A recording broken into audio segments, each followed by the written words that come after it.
Mga kalapatids, problema nyo rin ba yung mga ganitong one eye cold mga siko? Tignan nyo naman, ang mga mata nila ay talagang sarado na. Pag ganito kasi parang wala ng pag-asa.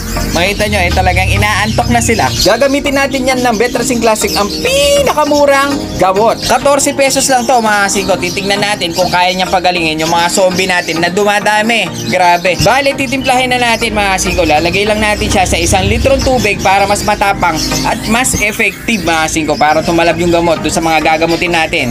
Ganyan lang. Ngayon mga singko, day 1 ng pagpapainom natin. Niready ko na yung mga lalagyanan para naman makainom na yung mga pasyente nating zombie. Makita nyo naman mga singko, talagang sarado yung mata niyan. Halos mukhang wala ng pag-asa, pero titignan natin kung effective yung ginawa nating gamot mga singko. Kaya eto na, papainumin na natin para maumpisahan na natin kung may pagkakaiba nga sa day 2. Para maalis na ang sumpa ng pagiging zombie nila mga singko, para maging tao na sila. Kalapati pala. Day 2, mukhang maganda yung